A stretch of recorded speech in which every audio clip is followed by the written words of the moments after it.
Bagaimana kabarnya hari ini? Semoga sehat selalu ya. Tetap jaga kesehatan. Jangan lupa memakai masker bila berpergian. Rajin cuci tangan dan jaga jarak dengan teman. Sebelum kita memulai pembelajaran hari ini, kita berdoa terlebih dahulu. Berdoa menurut agama dan kepercayaan kita masing-masing. Berdoa mulai. Berdoa selesai. Hari ini kita akan belajar tema 3, benda di sekitarku, dan subtema 1, aneka benda di sekitarku. Tujuan pembelajaran kita pada hari ini adalah yang pertama, melalui kegiatan menyimak, siswa dapat menemukan kosakata yang dapat dalam bacana dengan baik. Yang kedua, melalui kegiatan musyawarah, siswa mengetahui arti penting melakukan musyawarah dengan baik. Yang ketiga, melalui kegiatan membaca, siswa mampu mengetahui teknik melempar dan menangkap bola dengan benar. Yang keempat, melalui kegiatan praktik, siswa dapat mempraktikkan langsung gerakan lempar dan menangkap bola secara benar. Hari ini kita mau belajar tentang benda-benda di sekitar kita. Apa saja sih benda-benda di sekitar kita? Di antaranya ada meja, kursi, lemari, dan lain-lain. Tapi hari ini kita mau fokus pada pembelajaran benda yang terbuat dari kayu. Apa saja sih benda-benda yang terbuat dari kayu? Ya, ada meja. Meja berguna untuk menaruh sesuatu, dan kursi berguna untuk tempat duduk. Dan lemari berguna untuk menaruh pakaian agar terlihat rapi. Di sini Ibu mempunyai bacaan yaitu benda yang terbuat dari kayu. Ibu akan membacakan dan kalian menyimak ya. Benda terbuat dari kayu. Sebutkan bahan untuk membuat pensil. Pensil terbuat dari kayu. Di sekitarmu banyak sekali benda yang terbuat dari kayu. Beberapa di antaranya adalah meja, kursi, dan lemari. Kayu juga digunakan untuk membuat benda kerajinan, misalnya patung dan figura. Kayu adalah bagian dari pohon. Untuk memperoleh kayu, kita harus menebang pohon.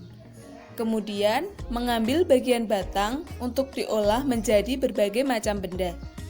Perubahan dari batang kayu menjadi benda-benda tersebut melalui proses yang berbeda-beda.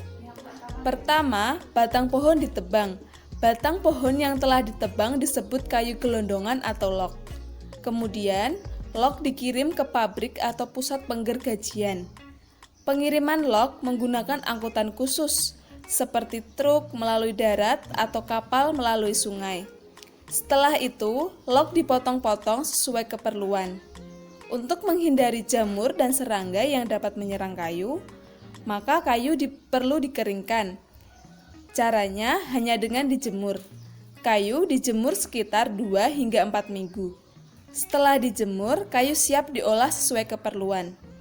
Kayu dapat dipilih menjadi bahan dasar benda. Mengapa? Karena kayu mempunyai banyak keunggulan. Keunggulan kayu adalah mudah dibentuk. Beberapa benda yang terbuat dari kayu jati dapat bertahan sampai puluhan bahkan ratusan tahun. Kelemahan benda berbahan kayu adalah tidak tahan api, sehingga mudah terbakar. Namun, ada beberapa jenis kayu yang mudah terserang rayap atau serangga lainnya. Belajar apa sih contoh-contoh benda yang terbuat dari kayu? Seperti pensil, meja, kursi, dan sebagai benda kerajinan, misalnya patung dan figura. Kayu diambil dari bagian pohon. Pohon dipotong untuk menghasilkan batang kayu yang berupa kayu gelondongan atau disebut dengan log. Dikirim ke pabrik atau penggergajian dan kemudian log dipotong-potong. Nah, untuk menghindari jamur ataupun serangga, log sebaiknya dikeringkan kurang lebih 2-4 minggu dan kemudian baru dibuat sesuai dengan keperluan. Kayu memiliki kelebihan dan kelemahan. Kelebihannya, kayu tersebut dapat tahan lama serta mudah untuk dibuat. Namun untuk kelemahannya, kayu sangat mudah sekali terbakar dan sangat mudah sekali diserang oleh rayap dan serangga lainnya. Tadi kan kita sudah belajar bahwa pensil itu terbuat dari kayu. Siapa di sini yang pernah melihat bagaimana proses pembuatan pensil? Nah, jika ada yang belum, di sini Ibu mau menayangkan bagaimana proses pembuatan pensil. Silahkan dilihat ya.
Tadi kan sudah bagaimana kita telah membaca dan telah melihat video pembuatan pensil. Dan bagaimana sih cara memperoleh kayu tersebut? Ya, yaitu dengan cara menebang pohon.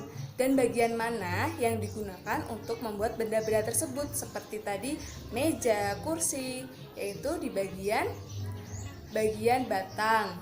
Dan apa yang dilakukan setelah penebangan pohon dilakukan, yaitu mendistribusikan kayu tersebut ke pabrik, kemudian dipotong dan dijemur, kemudian siap untuk diolah. Ada teks bacaan lagi ya. Kalian akan diminta untuk menyimak dan nanti akan mengerjakan soal-soal secara musyawarah dan diskusi bersama dengan orang tua dan kakak kalian di rumah. Desa tempat tinggal Siti dan teman-teman mempunyai hutan. Di dalam hutan tersebut terdapat beraneka jenis pohon. Fungsi hutan antara lain untuk menyerap air hujan. Hutan menyimpan air hujan tersebut dalam jumlah yang banyak. Namun, ketika hutan digunduli, membuat aliran air terganggu. Hal ini menyebabkan air menggenang. Akhirnya terjadi banjir yang mengalir ke permukiman penduduk. Kebutuhan benda dari kayu yang terus meningkat mengakibatkan kebutuhan akan bahan kayu terus meningkat. Setiap tahun banyak pohon yang ditebang untuk mendapatkan kayu. Terkadang ada sekelompok orang yang menebang pohon tanpa izin. Kegiatan ini disebut penebangan liar. Semakin lama jumlah pohon di hutan semakin berkurang. Musyawarah bertujuan untuk membahas suatu permasalahan dan mendapatkan keputusan secara bersama. Nah, setelah kalian memusyawarahkan soal-soal tersebut bersama dengan keluarga dan kakak kalian, selanjutnya kalian bisa membaca teks selanjutnya dan kalian bisa mempraktekkan bagaimana cara melempar dan menangkap bola.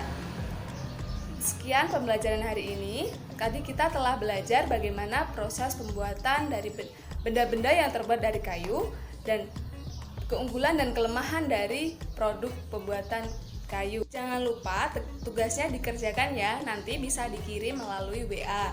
Nah, sekian pembelajaran hari ini. Mari kita berdoa. Berdoa dimulai.